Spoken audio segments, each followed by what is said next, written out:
my name is Benjamin Bloom. Welcome once again to the Championship Review Show. I must first apologise, this is not live and it is not Sunday or Monday when we usually do it. The game week extended out to the Monday night. We had QPR Brentford last night, which I was at, and you'll know that if you follow the channel because you'll have already seen the review for that. So I decided to let all the games pass and do the review today. Just give myself a little bit of a break after a hefty week, a 3-game week for the clubs. I think it's a record for me. Actually, 5 games I did. I was at Luton last Saturday, then got to remember all this. QPR Reading on the Tuesday, Ipswich Rotherham on the Wednesday, Sheffield Wednesday, Leeds on the Saturday, and then if it classes the same game week, the Monday night back at QPR for QPR Brentford. So I hope you accept my apologies. It was a stormy weekend, which did see one game go the way of the pair. Nottingham Forest versus Reading, postponed on the banks of the Trent. Only 2 winners in the top 10. 3 points separates the entire top 6. Now 6 points separates the entire top half. Preston with a super comeback kings. There was a debut win for Gary Rowett. Jarrod Bowen behaving in his standard way. And Che Dunkley also with his crazy scoring run from centre half. Let's go through from top to bottom, and the top for a few games now means West Brom, doesn't it? And it was West Brom 2, Charlton 2. West Brom couldn't close out the week with a win. Charlton with a late equaliser. West Brom taking the lead on 10. Pereira, ever the threat, now down the left. Great cross. Phillips bundles that one home on the back post. Charlton get the equaliser on the hour. Cullen with a long range, a little bit lucky here. It loops up perfectly for Bon, at the same time taking Bartley out of the game and Rugfoot, the goalkeeper, and Bon can just head that into the net. 5 in 6 for a guy who was probably meant to be a bit of a project this season and dipped in a bit more gradually, but no Lyle Taylor, and he has done a great job filling Taylor's boots in the short term. 67, it really turns Charlton's way. Ferguson gets a red card, smashes into Solly. Bit of confusion. Ref, I think, showed it to Diangana, but in the end, they figured out that Nathan Ferguson and Grady Diangana are 2 different people. 81st minute, however, West Brom take the lead. Robson Kanu puts the 10 men back in front. Lovely curler, defence back off way too much and looked like a bit of a handball control as well. But the goal stands. In we go to stoppage time, and in the 94th minute, don't know whether this is a make-up call for a handbally goal, but let's just say Ajay and Sarr come together in the air from a corner. Cullen, nerves of steel with the last kick of the game here, slams it home for 2-2. So, second 2-2 draw of the week for West Brom after the Barnsley game. So, drop off in the points per game there. It means things scrunch up even more. And just 1 win in those 2 games. And West Brom would have been 4 points clear out on their own and miles ahead if they'd had a really good week. But hey, ifs, buts and maybes. Pereira really into his stride now. He's getting the assists, contributing nearly every game. Really now the main threat for West Brom. 17 goals against, though, is probably too many and somewhat of a concern. But who cares? Because West Brom are top. Charlton, impressive as per usual. No Williams, so was Tuma, and Kale gets minutes on the pitch. All the replacements all seem to be doing a good job. As I've mentioned, Bon for Lyle Taylor also doing the same. Cullen and Gallagher really carrying that midfield, the 2 lone guys in there. Charlton 9th. It is 1 win in 5, but against a lot of higher ranked teams. Game number 2 was in the Northwest. Preston versus Blackburn. 3-2 to Preston, but they're going to come from 2-0 down. Armstrong gives the cross for Gallagher in the first minute, absolutely bullies the header and goes in off the despairing Declan Rudd off the post and then in off him. So early lead, and then they go 2-0 up. Gallagher finally gets his goal here. Dak feeds it through. He gets a nice bounce. He's in on the angle, fires it far post, curling into the corner. I've said it's taken too long, but huge impact in this game early on, let's just say. Into the second half, it's still 2-0, and Preston get their lifeline here. Johnson out to Fisher. Fisher mishits the cross. Watch the replay. He holds his head when he crosses it, thinking he's messed up, but not to the extent that Walton does in goal. Completely loses the ball. I think he thinks it's going out, maybe. Maguire keeps it alive, and Walton's now nowhere to be seen, and Barkhuizen can head into the empty net. And you kind of know it's going to swing at this point, don't you? 65, another error. I think it's Williams flips the ball towards his own goal, sells Bennett down the river. Brown runs past him. Little tug. I think Bennett conceded the penalty recently at Ewood in a game, if I'm remembering that correctly as well. So 2 in short order for him. Johnson steps up, and I don't know how many penalties that is for Preston this season, but they seem to have put most of them away. So 2-2 on 65, and here comes the winner on 82. Good goal. Brown feeds Barkhuizen in off the left, curls that one over into the far corner for his second of the game. 4 in 4 for Barkhuizen. Neil, he's been rotating it up there, so Barkhuizen making himself a good play to be the main goal scorer in this team with that recent form. Preston, brilliant comeback. They're in the goals again. They just seem to, I don't know whether it's the intensity that they play with, but particularly at home, they just seem to score tons of goals. 27 in 14 is a league high. The 3-game week was looking a bit of a dead loss at 0-2, given they'd lost one and drawn one. Was looking like a 1-point week, but they pulled it back 7 points in 4 seasons into the top 2. Great stuff for Preston. For Blackburn, well, at least Gallagher scored at last. Sometimes you just get that feeling that teams score too early, and Preston kind of had nothing to lose, did they? And came back to get the win. Rovers now the worst team in the entire league over the last 6 games. Only 2 points in that period. So 2 draws, 4 defeats in the last 6. 1 point over this 3-game week was also the lowest total in the division. They are not in form, and they dropped to 17th. However, since they've been up, whenever they've done this, they've always had a good little answer. He's been good at that, Mowbray, getting them to fight back. Game number 3 is Sheffield Wednesday 0, Leeds 0. I was there, so if you want detail on a pretty entertaining but very wet 0-0 draw, check elsewhere on the channel. Maybe go and watch that and come back to this. Rainy, horrible day. Both keepers playing well. Bamford has one well saved. Fletcher hits the bar. Probably, as draws go, fairly even here. Leeds, first time I've seen them with the 3 at the back. Be interested in Leeds fans' thoughts on that one, whether having that one less midfielder hinders them slightly. Didn't seem to have the normal snap, but hey, conditions here. Cooper made his return as a sub. Still, no Shackleton, no Forshaw, and most importantly, no Hernandez. Interested in Leeds fans' thoughts on Costa as well, who doesn't seem to have contributed a great amount in Hernandez. I know they're big shoes to fill, but in his absence, Leeds dropped down to 3rd. Big picture, no one's running away with this, so they're still well in there, aren't they? Wednesday, nice and solid. Bannon, excellent, but this is not new information, is it? They can have a good season championship boss now with their season championship players. Don't know what I'm saying now. They had Steve Bruce, who's probably the most season championship boss, isn't he? They're going to be hard opponents for a lot of people, and they are in 5th spot, ahead of Swansea, who beat Cardiff. Wilmot heads in the only goal from a set play. You'd think it'd be the other way around. Cardiff doing that, and they did a good job of keeping Cardiff at arm's length for most of this game. I watched this one in the bath on Sunday. Much fun.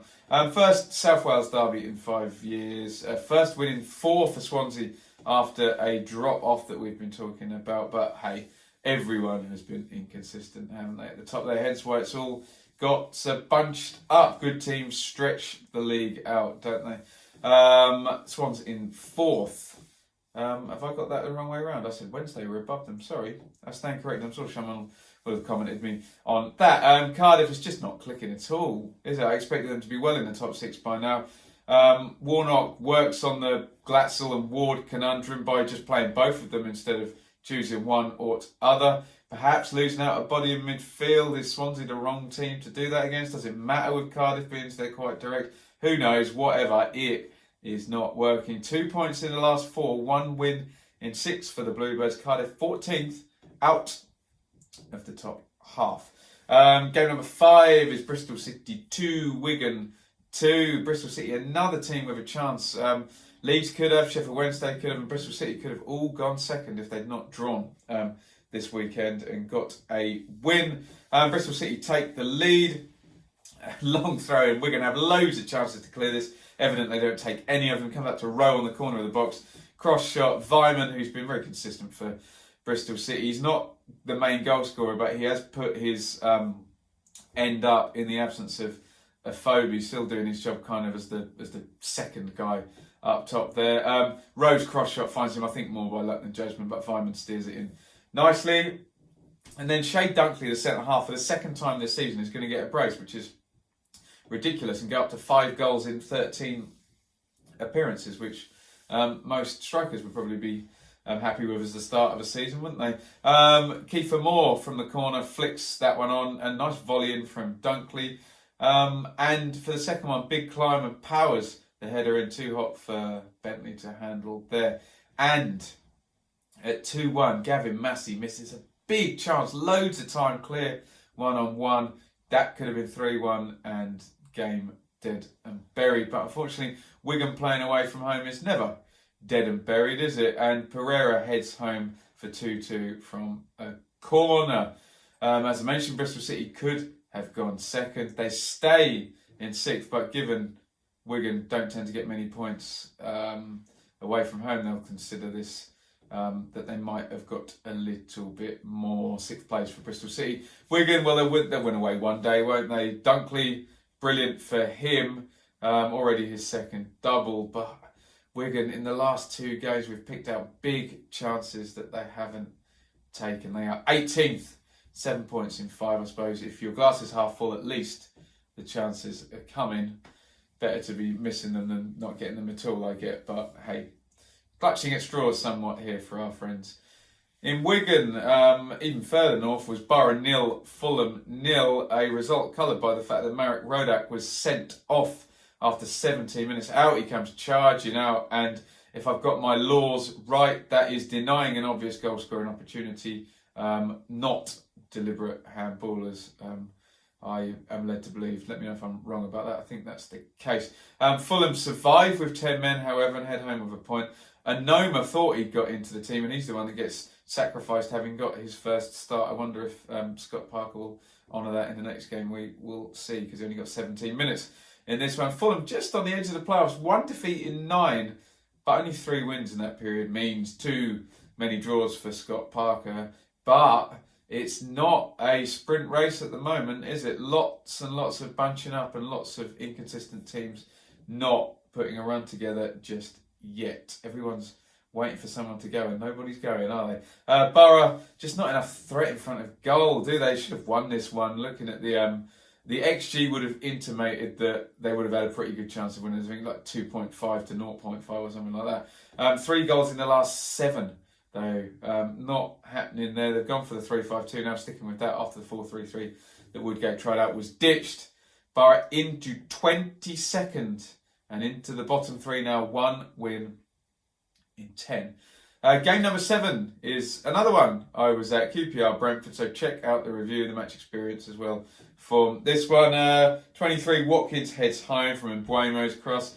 Hall then equalises from a corner from Eze on 48. Ben Rama top bins a penalty after Mbuemo goes down, and they pick them off in the 94th minute. Jensen squaring for Watkins after Norgard's excellent through ball. I think QPR well beaten in this one.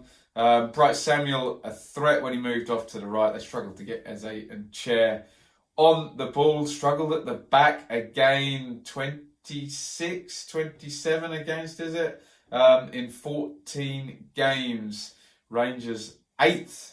Now, Brentford were excellent, and they are the form team in the league. 13 points from 6. We've seen them do this and look like they're going to threaten to go and obliterate the top half, and then they have a bad run. So let's see what follows this one. First time I've seen Norgard. He was impressive in deep midfield. And Mbuemo and Benrahma.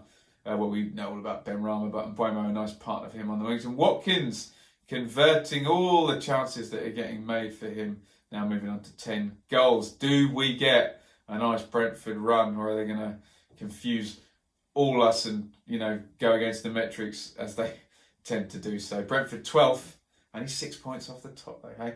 So game number 8 was due to be Forest versus Reading. Too much rain there. Forest had back-to-back defeats. So they were the only team capable of an imperfect 3-game week and 3 defeats. It doesn't happen because they didn't play and they sit in 10th. Seems only yesterday they were up there in 2nd, wasn't it? That's the way it's going this season. Reading have made a great start under Mark Bowen, 4 points in 2 games. Hopefully, for their sake, this won't disturb their momentum. They are 21st, just above the line, level on points with Borough. Below it, game number 9 is Birmingham 2, Luton 1. Nice following for Luton over at Birmingham. 45, this has got to be the goal of the day from Birmingham, though. Brilliant stuff. What a goal. Crowley, even. We'll get on to Huddersfield in a minute. Scoops it over. Colin, who is the right back, who's having a great season, isn't he? Touch and half volley. Cross to the other fullback. The furthest 2 guys forward. Brilliant. Pedersen headers it in. Total football from Pep Clotet's Blues. But no sooner are we going to praise Pedersen than we're going to criticise him, because he's makes a huge mistake for the Luton goal. Missed kick. Brown pokes it through. Cornick in. Smashes it. Barron in. Great finish. But Birmingham score with a Millwall corner on 82. The big guy, Harley Dean, goes all the way to the back. Vilabla, deep corner over. Now they've left Jutkovic, heads it back across like we saw Jake Cooper do a million times. And Jutkovic, no one beats him on the far post, do they? In it goes for him. 3 wins in 4 for Blues now, who seem to be taking over Bristol City as the streakiest team we've got now. Streaky Blues, maybe. 2nd time this season they've done 9 points in 4 games. From 3 wins and a loss. But the last 12 has no draws in it. Very binary. Lost 1, lost 1-1, lost, 1, lost 1-1. So we say draws are a hindrance. Well, maybe Pep Clotet agrees. Luton, they're back in that close but no cigar territory, aren't they? Competitive, scoring plenty. Izzy Brown now is a top key passer and a top assister. However, 19th, and the reverse of Blues. They're 3 defeats in 4. So, again, good that there's encouraging signs, but don't want to be losing too many of these games that you're playing pretty okay in. Hull 2, Derby 0 is game number 10. Hull pour it on, 74th minute here, 2nd phase. Grzycki deep into the box, floats the cross. Guess who scores at the back post? And then on 80, Grzycki, brilliant again down the left, checks back, cuts back to guess who, and Jared Bowen obviously sticks it in. Again, Hull back-to-back victories, and these 2 brilliant wingers actually playing well for the same 10-minute period of a game is pretty unstoppable. 2 assists from Grzycki, 2 goals for Bowen. Brilliant stuff from the Flying Tigers, as we'll call those wingers. Hull up to 13th. Nice little bump there that 6 points in a few days will give you.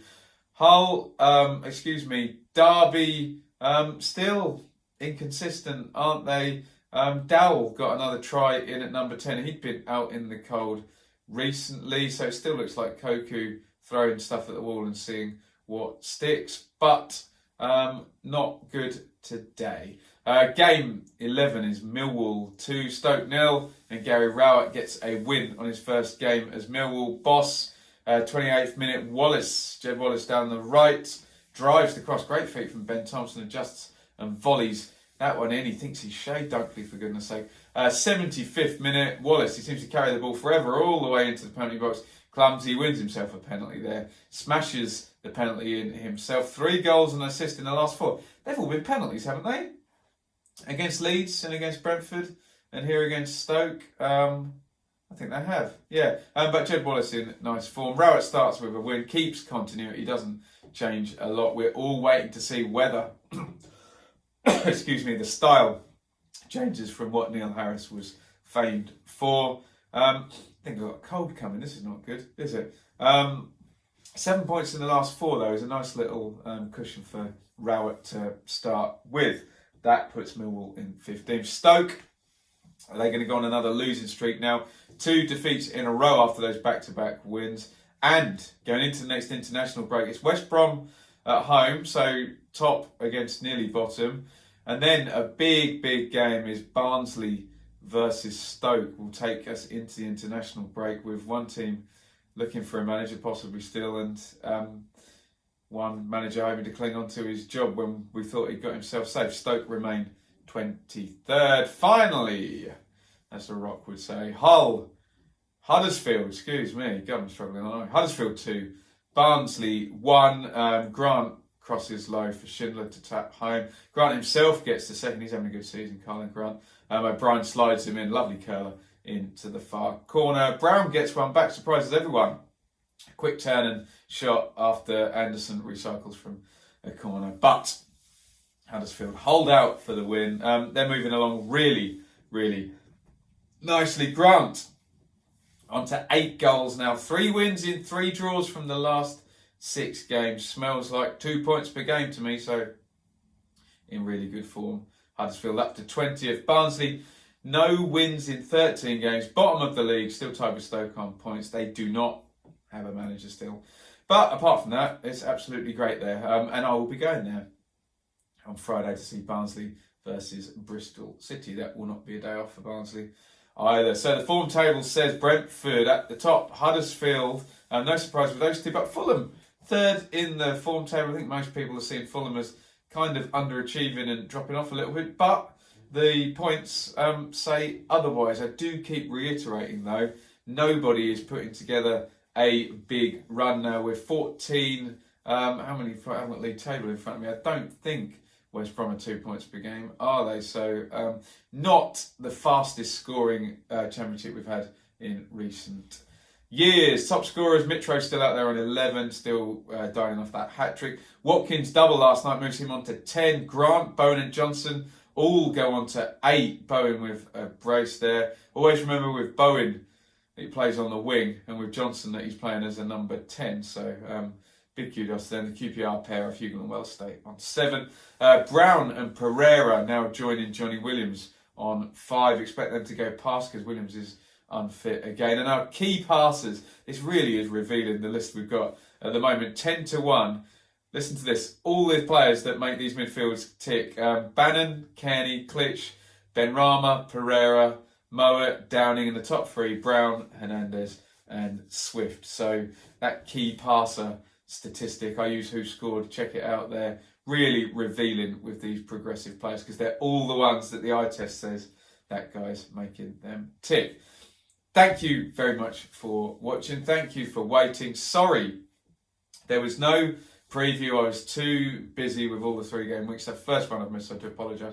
And no live stream, so we'll get back into the groove. You can see I'm very tired and exhausted after a 5 game sort of week for me. So I'll get this done, I'll get this uploaded, then I'm going to watch Bake Off in a minute when that comes on. You'll probably know the results, so stick that in the comments as well when you get in here. Get all your comments in. Let me know if I've got stuff right with your team. If there's stuff I've missed out, stuff I need to know. Let me know. And let me know I'm telling you some information that will help you away rather than screaming and shouting as we sometimes get on YouTube, but not from the subscribers of this Benjamin Bloom channel because it's a knowledgeable, brilliant lot.